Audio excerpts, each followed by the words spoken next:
many episodes have been put out into the world? Is, I want to say 17. Wow. Is it that high already? Because we started it last January and we do one a month. Yeah. I guess that's it. I know you're a math guy. That's what I learned. I had no idea. So what's the math like on that if we started last January? Oh God, I need to take my socks off and count it out.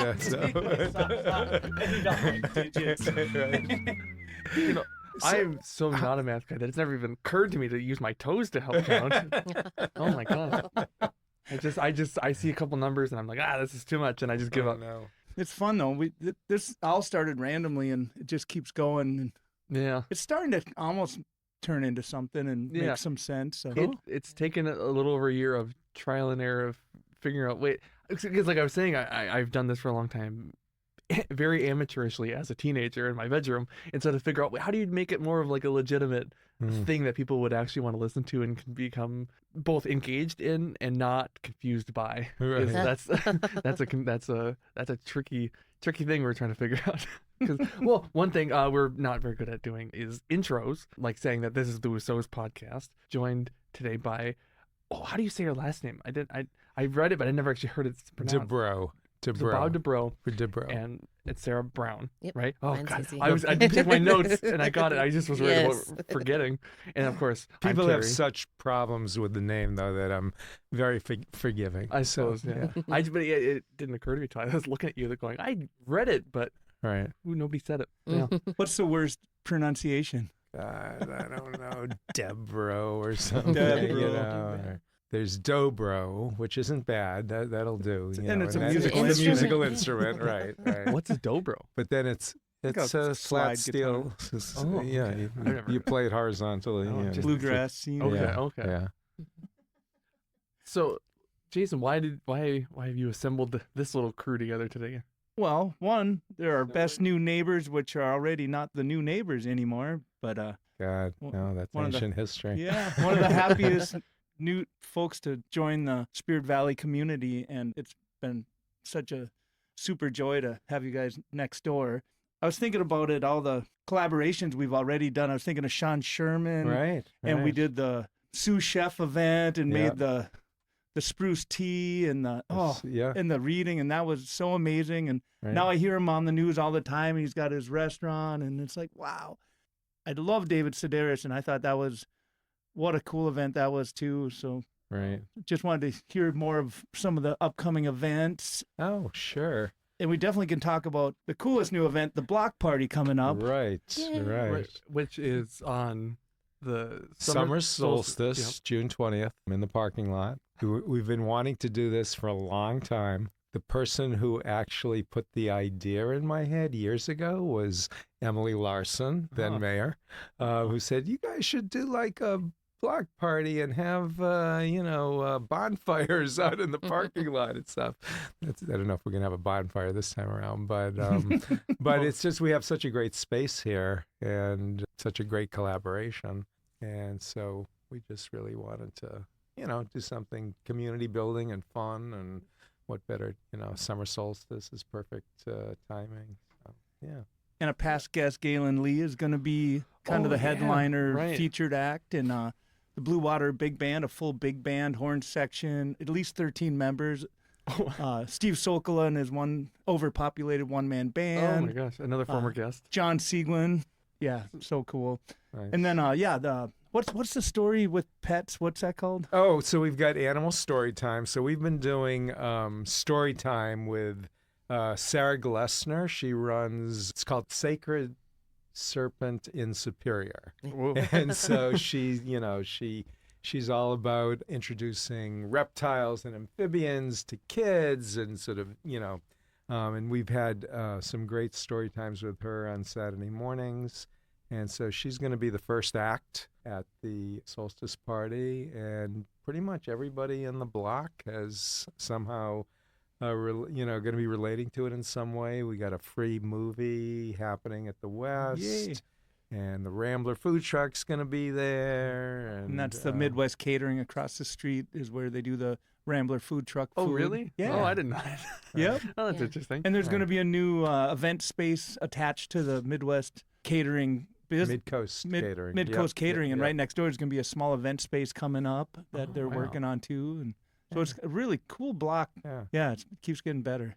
Right, and Jade Cocktail Bar and Jade Fountain. They're starting to have more food there. Really good food, by the way. Yeah, really good food. Right. And then it's solstice, so we're going to have tarot deck readings and henna tattoos and face painting for the kiddies. And the peach tattoo people are doing the face painting, so right across the street. So they've offered to do the face painting for the kids. Yeah, that's really nice. Not free True tattoos artists. for the kids. Yes, nope. Temporary. Hopefully. Yeah. Come on. I'm really excited for that. That day is going to be so fun. Yeah. What other fun events are coming on down the line? Big thing coming up in July. Anton Troyer, who is a very celebrated Native author. He's written many, many nonfiction books about Ojibwe life, about Native people. One of his most well-known is Everything You Need to Know About Indians. But we're afraid to ask. Everything you need to know about Indians, but we're afraid to ask. Oh. He's written The Language Warriors Toolbox. Gosh, I should know these and make sure we have these names right. But anyways, so he's a professor of Native Studies at Bemidji State. When he speaks, he gets hundreds and hundreds of people coming out for him. What day is that? And he has written a new young adult novel. So this is his first novel, and he's going to be here on July 14th. It's a Sunday at 4:00. It's at the Depot Theater. So a nice big space. You're moving it to a big theater. Yeah, oh, cool. Yeah, it seats like 300 people. At the Depot, what's that called? Something for? What's that called? The Depot Theater. That's what it's called, the Depot Theater. Oh, it is? Yeah, because there's like where the Playhouse was, which is on Michigan Street, and then the Studio 4 or whatever. Oh, okay. That's like a layer below on the first floor. The train museum? Yeah, more near the train museum. Right, Okay. But this is on the main floor. Okay. Yeah. And he's going to be in conversation with Tashia Hart, who is a Duluth artist, ethnobotanist, author. She wrote her most recent book is Native Love Jams, a romance novel, which was a finalist for the Minnesota Book Award. So she's going to be in conversation with Dr. Troyer. That event is co-sponsored with ACO and ourselves. So we are really excited about that. Expecting a nice event. Super big. Yeah, that's great. Yeah. How often do you guys have speakers at the store? Well, I don't know. Maybe on average, I think once a week is too much, but maybe like on average every other week, perhaps. That's we have frequent. signings, and we had a very, very big schedule pre-COVID, and then COVID kind of knocked, as it did with everybody. But we've got a lot lined up, a lot in September. Fall colors and a good time to grab a book. For sure. That's fun. Boy, you kind of want to just skip summer now or get right to that. That sounds nice. Oh, yeah, you're not into the heat either? Nah. Heat's overrated. Yeah. At least we live in Duluth. Yeah, exactly. Yeah, right. Yeah. Hot for like 4 days. Maybe. Yeah. If we're really misfortunate. In quotes. Yeah. We brought up that, and that led to Jonathan Thunder, which is the mural on the building. Right. And anyone who hasn't been to Zenith Books out here, you have to at least stop by and check out the mural on your way before you go into the store. Jonathan Thunder made the coolest mural, and being neighbors, we got to watch it from the espresso machine. Every time we turn around to brew some coffee, there he's on some scaffolding, and I have like a little video of him just doing these doodles. Oh yeah. And I thought, what is this gonna be? This is looks like how crazy cartoons, and I thought, what is this going to be? And then that wasn't it at all. He just used it to like make a map, and it was so cool how it came together. He had a really cool video on I think it's on his Instagram that he posted not too long after he had finished, kind of documenting that whole process, and it was fascinating. It was so the doodle cool. grids are crazy. Yeah, I didn't know that was a thing. No, I don't know how it works. I don't know how Right. I don't know what happened there, but it turned out, like you said, it turned out really well. I loved it. And then you have 2 murals because Anne Marie did a mural on the inside we have too. 3 murals. Oh, you have 3. technically. So Anne Marie did one inside. Anne Marie did one inside. That was a couple years ago. And she was in today, and she mentioned like there's some inspiration of the characters, like maybe family members, or is there some kind of fun secret inspirations? Well, I was just really excited when she painted it because she painted a blue jay wearing a bow tie. And my cousin Jay, he went to school in the South, and so he always wears bow ties and seersucker. So I'm like, it's a Jay for Jay, like my cousin. Oh, just okay. But she didn't know that until she had already painted it. But what a coincidence! Yeah, then. I don't know. I love it. That's really nice. Wait, where's the one on the inside? Because I can think of the 2 on the outside, but I can't even. It's in the children's section. Oh yeah, the front. The front is the first mural. The front is the first mural. And that is an amazing because that was done by. Joe Napoli. Yeah, Napoli. I'm sorry. Tom Napoli. Tom Napoli. And I love him. He had an art show way back here, and I just loved his art. Yeah. My parents bought a piece, and they still have it in their house. And right. And that also was so cool to get to see him every day when he was painting that. For sure. Yeah. Yeah, he put his heart and soul in that mural. It was incredible. It's so beautiful. Completely went beyond any expectations I had. Absolutely. You know, I thought he was going to do like spines of just book titles, and he found the books. He found the old books and then duplicated the exact spine art for the books in the mural, and just did a great job. Yeah. That's like the most sort of tagged thing probably, right, that we see on social media. People take pictures in front of the big books when they visit. It's just so cool and iconic. It makes it look like it's been there. It makes you think you're in San Francisco at like some historical bookstore that's been there since the 60s or something. It's like it just makes it feel like it's always been there. During my reading, I was kind of surprised at just how recently you guys had moved in there. And we were talking at the very start how it's been a while now, but it hasn't been that long. Well, it was 2017 you guys opened, right? Right. So actually July 1st, July which 1st, is 10 days 2017. after the solstice party, will be our 7th anniversary. Wow, okay.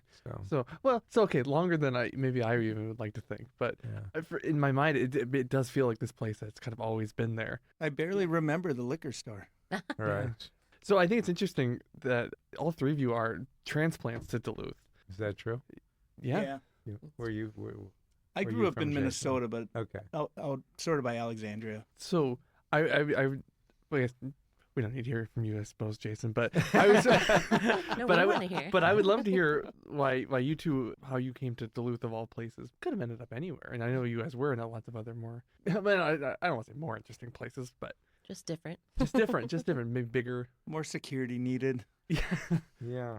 I remember when we first met, you're like, do I need, what was it, the doors? You want to do the chain doors? Oh, yeah. Oh, my God. We're like, well, I'm from New York, you know what I'm saying? Do we need bulletproof glass? No. That's awesome.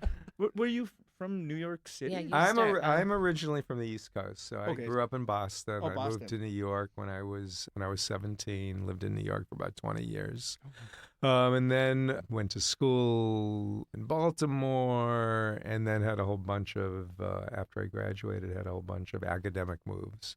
So bounced around the country. We were in Maryland. We lived in Missouri for 4 years, upstate New York, and then wound up in Minnesota. Missouri now. We're in Missouri. Kirksville, Missouri, northeast Missouri State. That's a change. Became Truman State University.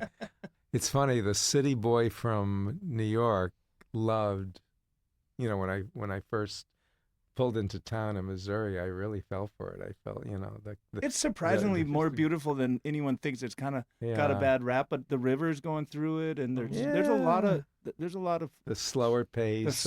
Pace. I was ready for that in my life. Well, we're in upstate New York too, because I love Potsdam, New York. So it's about as far north as you can get. That's a beautiful area. The closest, it's the foothills of the Adirondacks. Yeah. It was gorgeous.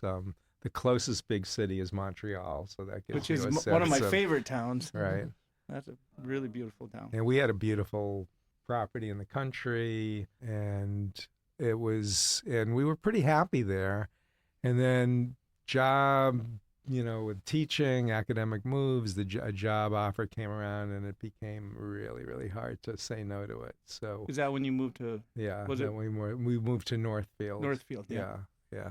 And that's where that was your last spot before here. Right. Yeah. Right. And you had been teaching. I was teaching in Northfield at Carleton College right. in math, and then was ready to retire and trying to figure out what I was going to do in retirement, where we were going to move. It was a several years discussion with Angel, with my wife.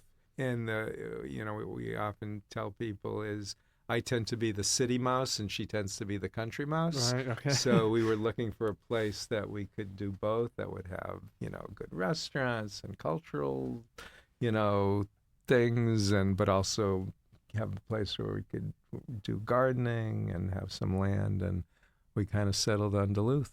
And the funny thing is that when we had lived in Northfield, which is 3 hours south of Duluth, we were there for 15 years and maybe came to Duluth 3 times. I don't know. Duluth was just not on our radar at all. And whenever we came to Duluth, we always would go to Canal Park. That's what we would think of as Duluth, was the tourist area. Mm-hmm.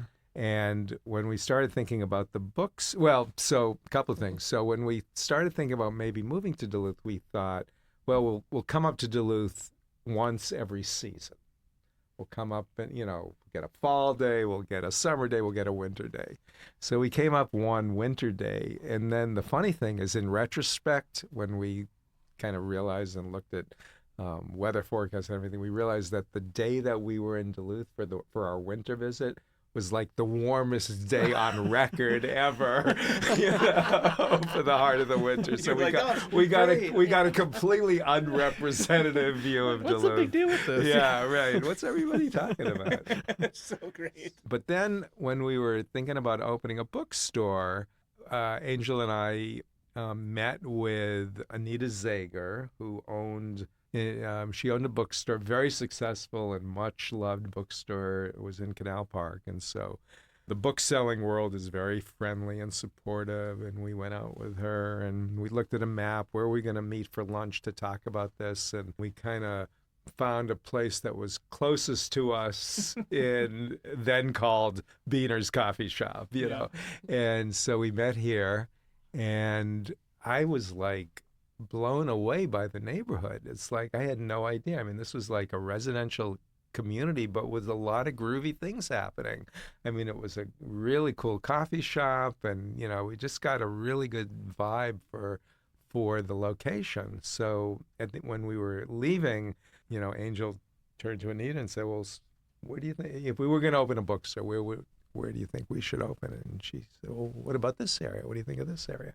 So we kind of left the coffee shop. And as soon as we left the coffee shop, we looked next door, and there was a big for sale sign on the building. And we weren't planning to buy a building at all, And it was just like, what's this all about? Let's check this out, And then it just, everything happened. And sometimes in life you feel like when you do something where your heart is truly into it, and you just have this feeling like everything in the universe is coming together around what you're doing. And that's really what, like, the first, I mean, it still is to some extent, but it really was true, like, the first few years with the bookstore. It's like every decision we made, everything that happened, not that there weren't difficulties, not that there weren't struggles, not that there weren't mistakes made, but it just felt like everything was, the universe was supporting what we were doing. And that's like great. Yeah. It was. And the other thing about choosing this area is, like, what could possibly be better for a bookstore than having a groovy coffee shop next door to it? And so that was also super exciting. That's kind of my question to Jason is, what was it like to then have what feels like a perfect match moving right next door? And I mean, this was like a miracle in my books, because 18 years of struggling with trying to make relations next door and help with parking and have some kind of synergy, and all of a sudden it's like, oh, you have a plow truck. Oh, we could share. We kind of have the same customers. We could do events together. You have a venue. There's a parking lot. You know how to do sound. We could do things. Right. COVID hit and Bob's like, well, we're not open. Do you want to do something outside? We did 6 summer events. We had the Woodblind album released in the parking lot. Never would have been a possibility ever, so. And the drive-in window too. And the drive window, you're like, do a drive-in window. No one's in the parking lot. It's like, wow, kind of saved us. All the things that he's saying, that Jason's saying about, what we brought for them, they brought to us.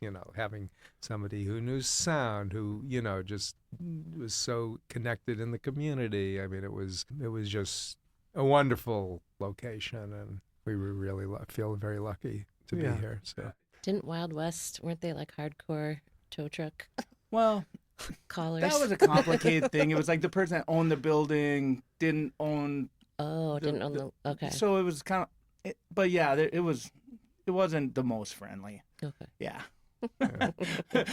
When these guys bought the building, there was like cement blocks, so no one could park it. It's like if you've been to West Duluth and seen the Kmart parking lot, that's the way our parking lot looked like until these guys bought it. Really? Yeah. I didn't even know that. Yeah. Yeah, because the old owner was like, buy this building or no one's using it until someone buys it. I'm like, I don't have any money or an idea. She's like, cement blocks. Okay. Man. I thought we could make a hockey rink or something. I mean, for years it was cement blocks. It was crazy. People would smash their cars. It's like, who put this block here? I'm sorry, it's not mine. It's not mine.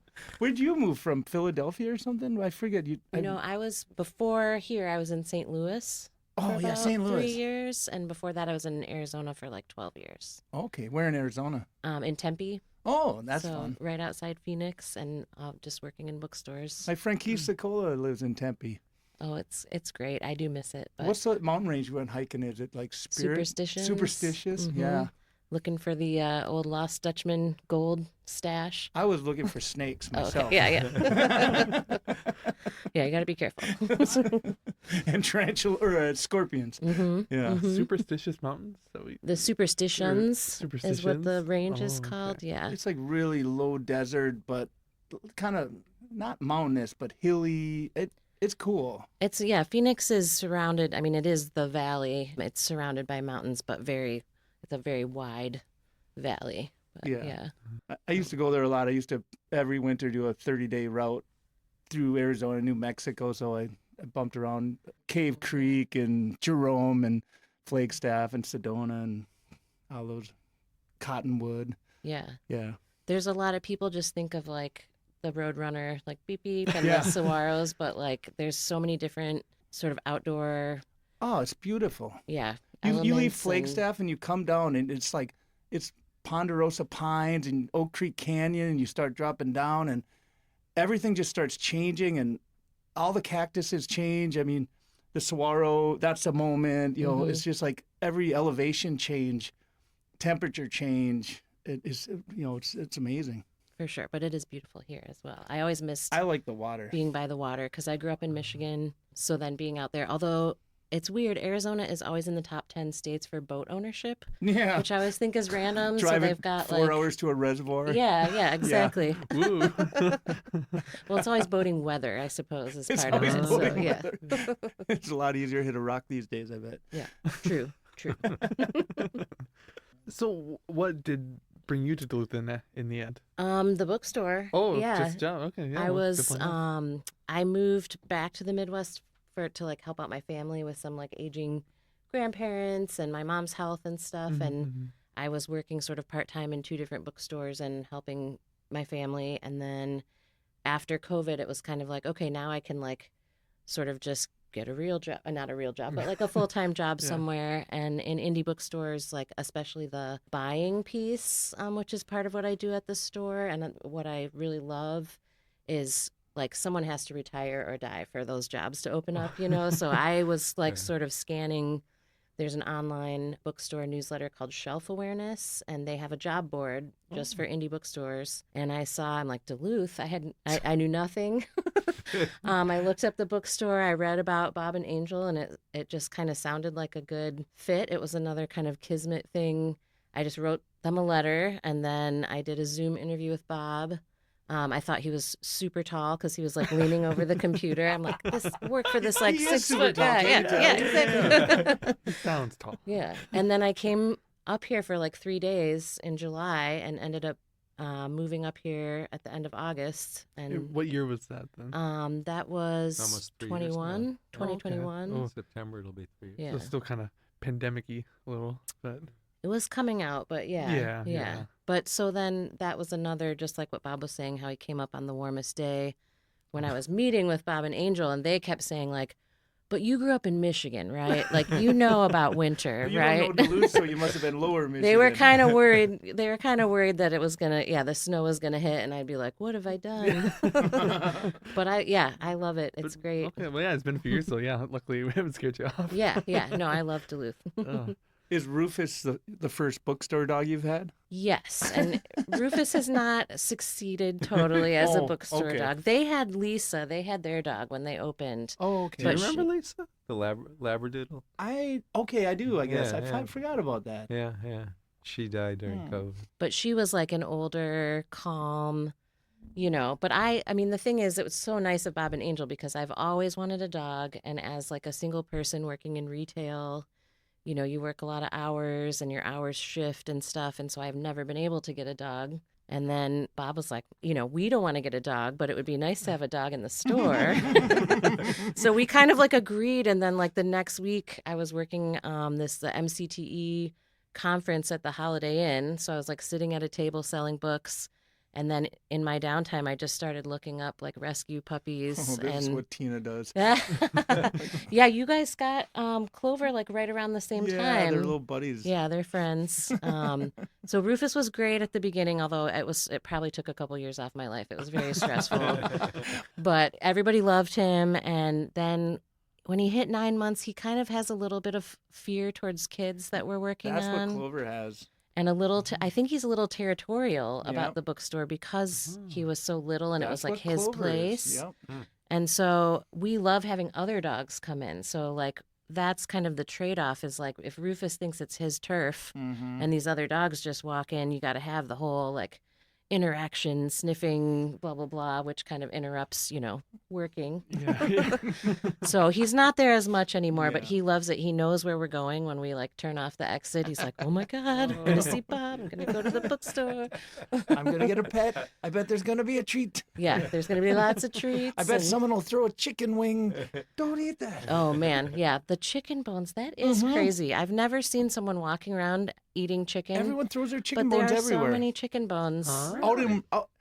If I bring Clover anywhere in West Duluth out here, all of a sudden, chicken bones, Yeah. right? You got to stick your hand in their mouth. Yeah, they're just like they throw them in the grass. You must eat them in the I car also- and throw them out the window. I don't know where they come from. I think it maybe KFC's there and people just throw Yeah. them. I don't know what's going on. But I've heard scavengers too, because like, I don't know, like raccoons or maybe other birds even that like are going through the trash. But they're kind of in my neighborhood. That's like the biggest bogey that I look out for. I'm like, oh God, I know. chicken bones. I know. I have you seen a single chicken bone? No, I haven't. this is all new to me. brand new. I don't Now see you will. anything. I just Yeah, I go, what will. are you eating? And I never notice her. I just, it's all of a sudden, it's like, I'm like, oh, what are you doing? Oh, Yeah. no. Because I have this fear. It's like, no, this kills dogs. Yeah, It's maybe, always right? like, if I killed Clover, I would just Would have look to move. bad. Yeah, Oh, yeah. Yeah. I wouldn't be able to go home. There's a brief moment. Molly had found a Chihuahua in the Oh, yeah, in the there's river. a cool story. Last summer, she works at the Spirit Lake Marina, and there was a Chihuahua in the water just drowning. And so my luckily, God. some people there happened to pull it out, and they just said, do you know whose dog this is? And they said, and nobody knew that Molly. She had brought the dog around into the Riverside neighborhood and brought it around the campground. Nobody was looking for a little Chihuahua with a collar on and everything. A little like The cutest little thing. super Oh. cute. I saw her the day you found it. Yeah, and we had him up on all Facebook and everything for a few weeks, and there was nothing. A few months ago, we learned that he was actually microchipped and was still registered to a Chihuahua rescue in Ashland. Wow. So the gosh. previous owner just literally never even updated anything. Super weird. But anyway, so we've had this Chihuahua now since August, and today, like all of a sudden, he started vomiting and was had like because of like congestion in his nose. So there was this brief moment where we thought, oh my God, is he gonna die? Is something happening? No, he was literally just being dramatic and had just got like a little sick and was like panicking about it. Oh man. It's just so stressful for no reason. Yep. Like, have you not gone through enough already? It's funny. Any of us could just be like 105 fever, Yeah. COVID, can't move. It's like no big deal. It's like, oh no, is that diarrhea? What's the matter? Yeah, no. Do we need to go to the vet? What probably happened? He probably just ate something off the ground. Yeah. Just like a little piece of dust or something, and then just like kind of choked on it a little bit, and that was probably it. And it was this moment of like, oh my God, we drove to the emergency vet, and then we You did? we were sitting in the room, and then all of a sudden he was fine, and we thought, oh, maybe we'll just go home, and we did. So we just left. Ooh, you just Good saved timing, $500. though. Yeah, no, that was. Whew. Our old dog Henry got sick one time. He ate something when we were hiking and got home and he was falling over and couldn't walk. And it's like, oh no. And this is when I first met Tina. And we go to the emergency vet and they want payment up front. Tina's like, She's like, could we use your Visa? I'm like, I just met you. But I'm like, okay, this is going to work out. Aw. And it was $660 to have the doctor come out to tell us. Our old dog Henry was like, I don't know how old he was back then, but he was even old back then. He would eat anything. He ate like some bag of weed he found at a campsite, and he was just stoned. And it was terrible. And she was just like going to move out of her place, and she had just rented a carpet cleaner and cleaned her white carpet. And they gave Henry all this charcoal. Yeah. Oh, yeah. So we got in the car, threw up in the car, black everywhere. Oh no. We go back to her place. Blah, blah, blah, all over her white carpet. She just brought the carpet cleaner back that day. No, this dog's having an exorcism.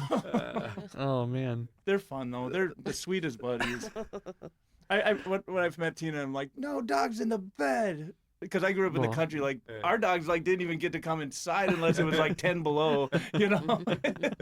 It's like that changed in about 2 weeks. It's like I guess I'm sleeping with a dog. Yeah, in our house that wouldn't last one night. The dogs we have also, in addition to our little Chihuahua, we have a Trean Walker Coonhound, so much bigger. Yeah. And they're all in bed every night, and the cats. The How two big cats. is your bed? It's a queen size. Oh, it's a queen. So Molly takes up most of it by just spreading out her arms and legs, and then Zeke takes up the whole foot, and then Munchie's somewhere else. Munchie? Munchie. Yeah, he looks like a Munchie doll, but without all the brown fur. The 80s. Oh yeah, little doll. Munchie. Yeah. I think I had those. I don't think I know what that is. I'm gonna have to look. Well, I mean, yeah, it's like a little. It's like furry, but then it has like a plastic. Human kind of human-y, kind of like a Dr. Seuss Who kind of character too. I'm thinking troll doll. I can't. Not quite troll doll. Just had a good jingle. A good jingle. Yeah. Too funny. Terry, are you related to Linda Lagarde Grover? Yeah, I'm her grandson. That's what I thought. That just popped into my head because I had been talking to Molly about that. Yeah, I see. Okay. I didn't want to mention it on the podcast because it felt like, well, you know who I am. But well, she was a guest, so everyone knows. I think that is worth noting. No, we love Linda, so yeah. Yeah, I know everyone does. I do too. Yeah. So she's your grandmother. Yeah. So she, just a little, Zenith trivia. I love this. She brought we take in used books, and she brought our first collection of used books. Oh. So when we were in the middle of construction, the store hadn't been open, there was sawdust everywhere, construction, and like this, woman comes in with this cardboard box full of books. I didn't know who she was at all, and she just said she wanted to, bring the books, and she was excited about the bookstore opening. And I had really no idea of who she was. Yeah. So that was pretty. Sometime, maybe not on this podcast, but I'll have to tell you about Linda and Tim in the hotel in Detroit for the conference. We had a fun interaction where we kept, because it was so confusing getting around. But I have since talked to them, and they're like, places we'll never go again. Detroit. And I'm like, okay. They go on all sorts of misadventures that I can't even picture them being on, and then I hear about. They're adventures. I love it. Yeah, I feel like misadventures is the right term, mainly because of my grandpa. We should have him on sometime. He's like me, where I feel like me and him, we both get confused when we shouldn't and flustered when we shouldn't, and Just have a hard time with simple things. I like making them waffles. Oh, there you go. See, yeah. It was not a simple thing to get around in that hotel. So But like I don't want to feel like I was I teasing can, them. No, but like, I can tell you, my grandpa made yeah. it harder than it had Okay. to be. Yeah. Well, the kicker at the end was like I was waiting for an Uber with my friend, and I had seen them like 3 times, and I was helping them figure out how to get. There's like a bridgeway over to the other hotel where they were staying, but like one of the elevators like skipped that floor, so they kept being like, where did 2 am go? I? Like, Yeah. So it's like a Sencha. Yeah. So then I got them with a security guy, and he's like, there's a walkway, you know, over here. And so we said bye. And then I waiting for the Uber with my friend to go to Third Man Records to see Jack White, which was amazing. Wow. But we get in the Uber and he like turns, and then there on the island on this like huge busy thoroughfare, I look over and there are your grandparents like, like they didn't make it to the walkway. They just decided to like go across, my but then they gosh. were I was like, oh Like no, it's stuck in the middle of the road. Oh, no. Yeah. Oh my god. But then when I saw them later, they're like, that was an adventure. Like, we're not going back. And I was like, okay. You're alive. Yeah. Barely. Oh, too funny. I'm fairly certain the first time I would have gone to the bookstore was for one of her readings Yeah. at some point. Yeah. Yeah, we've had so many events with Linda. Yeah. Yeah, we had book lounges. We had a book lounge Oh, yeah. at the West for Gitchigami Hearts. Mhm. And we had a event at the Zeitgeist Theater, and then several events in the store. So yeah. I guess unrelated then though. I'm just kind of curious about both. We've kind of touched on COVID a little bit, but I'm curious about the challenges that came with running the bookstore during that period of time. I guess you weren't there for that quite yet, but maybe you were working. Weren't I was you? at a different So bookstore. Yes, you'll probably yeah. still have thoughts and opinions, but also just the overall culture of running a bookstore in the age of the internet. Yeah.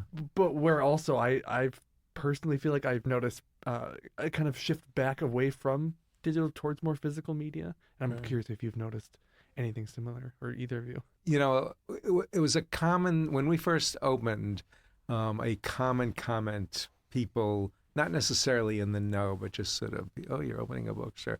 It's like, you know, people would be like snarky and say, oh, they still have those things? And, you know, it's like, you know, in the age of Amazon, to a lot of people, it seemed like, you know, a bookstore was a completely losing proposition. But, you know, what people didn't realize is that I would say maybe about 10 years ago, there was a shift.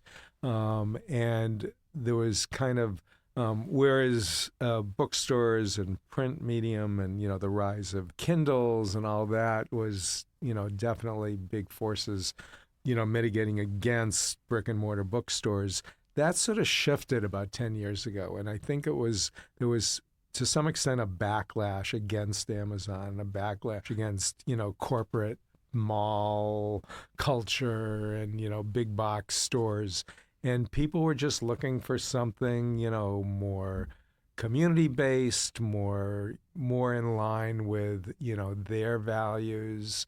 And so there was actually sort of a renaissance, a rising of independent bookstores. And we kind of got in, you know, we kind of started up at the beginning of that, during that sort of wave. And we got, in terms of COVID, we were very, very lucky because we had actually changed our software the book selling software that we use in our point of sale system. And we were extremely well positioned to take advantage of a big increase in e-commerce sales, you know, during COVID. So like our online sales increased by, you know, huge factors, like by a factor of 100. Oh, wow. Yeah, it was really super significant. And then all these other sort of things happened. I was saying about how like it seemed like all the decisions we made were like in line with the universe. Well, we had right in the middle of our store, we had big 8-foot bookcases standing in the middle. The way it was laid out made it kind of difficult to have larger events because all our bookcases were in place and we couldn't move them. So we decided we were going to take those bookcases. They were 4 large bookcases right in the middle of the floor. we had them rebuilt and then put on casters with an eye towards events. Well, that happened. We got those new, bookcases on casters like 2 weeks before COVID, and then there was like no events, right? But the amazing thing was that when COVID did hit, we had to kind of repurpose the store. We had to change things around in terms of shipping, and we really had to kind of turn the whole middle of the floor into one giant shipping room. That's kind of what we did too. Yeah, and so having those bookcases on casters allowed us to do that, and then sort of, when the height of COVID, lessened and everything, then we were able to kind of use that to put the bookcases that were in strategically better positions for the store. And now we do have the flexibility for events and stuff. And then during COVID, you did like we pick a box for you, right? Didn't you do something like that? The mystery we box. We did mystery boxes. People could they would give us clues. We had like small, medium, and large mystery boxes, and you give us some clues. I think that's a really cool idea. And we would put together, orders. And then we also did pick up in the parking lot. So having the parking lot. I remember that so many people did that. Because again, we're just watching. It's like, look at all these people getting books. Right. It's just crazy. It's like amazing. Yeah. Yeah. So we were lucky in terms of COVID. I mean, also the other thing is that, during COVID, more people read. Well, sure. Right. And they're sick of screen time. I mean, it's always, we are on Zoom all day at work. People are like trying to limit screen time. And there's apps to limit screen time. People want to limit their kids' screen time. So I found it personally very convenient to be able to order books through the website. Yeah. Because I want to support local businesses, but sometimes it's just like, my obscure Doctor Who book just happens to not be in stock. Right. But it's nice to be able to just order it then and get it shipped right to my house even. Yeah. I think it's very convenient. Yeah. Yeah. We have to keep the theme of your obsession with Doctor Who. Oh yeah. We'll have to have Gaelynn Lea back when she's doing the summer solstice party. We'll talk about the new season together. Yes. Oh, God. So how do you do the staff picks? Like, is it everyone picks one at a time, or is it rotate, or how? Well, we have a case that's for regularly staff picks, and we each have a shelf. Oh, everyone gets a shelf. So we can put whatever we want on the shelf. We get a lot of advanced reader copies, and of course we see all the new stuff as it comes in. Yeah. So we just try to encourage people to, recommend us. If you are passionate about a book, you want to do whatever you can to get as many people to read it. So, and then we just recently had a display up where we said, okay, if you can pick 2 books that have had a big impact on your life, that really affected you, and we're going to stack them up and you can sell these. And everybody was just racking their brains, emailing me back, I changed my mind, wait, it was really hard for booksellers to pick just 2 books that they think are really influential in their life. But so that was really fun. But it's up to the individuals, and we have a lot of good variety on staff, people that read a little bit of everything. So it turned out really nice. Yeah. I think that's great. It's kind of like for a while we were doing favorite drinks. Someone put a thing up. It was what's I want a Maisie, or I want a. That's awesome. You want a what? Yeah. The thing on the board. Yeah. You go, And someone will put their favorite drinks. What is that? Oh, it's a white chocolate coconut mocha with with cinnamon. Yeah. That's if you ask restaurant workers what they create. My friend's pizza place in northern Michigan still has the Buddha, which is my nickname, which is a pizza that I came up with when I worked there in high school. Must be vegetarian. It was originally when they put it on the menu late 90s, I think. And this is small town northern Michigan, so they added pepperoni to it to make it more appealing, I guess, to the winter Buddhist. crowd. Yeah. But it's tomato, artichoke heart, feta cheese, and then garlic crust. Oh, boy. Nice. We're in northern Michigan, not the UP. No, it's Crystal Lake, so it's near Traverse City. Oh, yeah. Near, I want to go there. I haven't been there yet, but I just kind of drove somewhat by there in January. I noticed there's a Higgins Lake. Yep. I was like, Tina, there's a lake after you. Yeah, it's really pretty, but that's just the point of like your staff, like when you have all the ingredients, you can like play around and make things. I don't know. It's super It's fun. just like a funny. Like we always do a seasonal syrup, and Terry's significant other it comes up with most of them, but it's also hard to come up with new stuff. And like the one right now is persimmon syrup. Ooh. It's like it's fun. It's just there's a big age group of people working here from 18 to 65, so different people have different tastes and different experiences. It's like one coworker is like, we're doing all these apples from apple trees we get for free and making baked goods and whatnot and processing them. It's like all these apple cores are like, make a syrup out of that. It's like, what? And it's like the best apple simple syrup. It's like, oh, these so good. Actually, I was gonna wrap up, but I do remember there's one more thing I want to ask about. Yeah. I don't even know what to ask about, but I was reading a little bit about your martial arts. The dojo in the basement. I saw like one picture of you with a staff and some water, and I was just like, whoa, this is like not. I didn't know anything about you really before, but these are totally not what I would have expected to see you doing. The owner of a bookstore and a former math professor. That was the saddest thing about leaving Northfield was that we had built a dojo in the basement of our house, and it was a traditional. We actually got a carpenter to build the shoji doors, the sliding, That's awesome. shoji doors. So it was beautiful. So giving that up was hard. Yeah. Oh, imagine. Oh man. There's not enough room in the bookstore basement. Right. Oh man, that would be a huge undertaking, but that would be cool. Yeah, that basement is. I have been in that basement. Yeah, no, that's. I did look at that building. Adam's family basement. That is a scary place. When you came down this basement, it looked like the Adams family till we came in this room. Right. It's kind of like, oh. This has been such a blast. Thanks, Bob and Sarah from Zenith Books, for coming down, and Thanks for probably having whatever us. number podcast this is. And and then make sure people to go visit on the 20th. Come to at 6 p.m. I believe. It starts at 4. Starts at 4. Summer solstice block party. Yep. West Duluth. All sorts of fun going on. Yeah. Go back to the beginning of the episode if you want to hear about what's happening, because we already talked about it. Any comments from you guys that you'd like Just to? Thank you so much. This is so much fun. It's the Super first fun.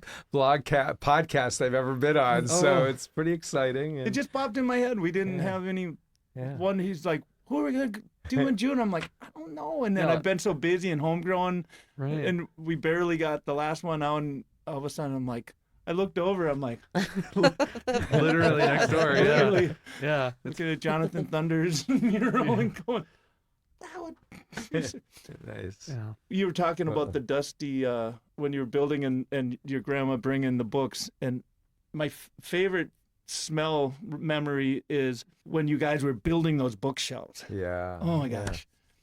Like they built those bookshelves on site, right? Right. Like the carpenters came in and it was like this fresh cut wood smell. Oh. It was they like filled up a semi with all like the a wood sauna. and everything. It was yeah.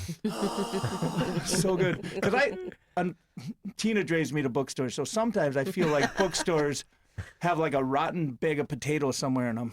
Sometimes it's, it may be rare and old, but it definitely has been, it's old. I can smell it. Old. You can't always Febreze it out. Yeah. You do sometimes with used books, you have to do the sniff test. Yeah.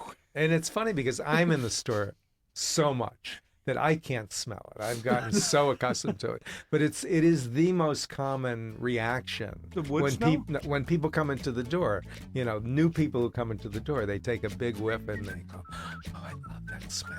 It still smells good. Yeah. That's, I think, very hard to do. 7 years and still smells good. You need to bottle it. Tagline. Yeah. Let's 7 get years shirts. going, we're Still still smelling good. You come over here and you smell like coffee and roasted garlic. You're like, what is happening? I love I it. almost like this. I kind of like this. I don't think I hate it, but 9 out of 10 vampires do not.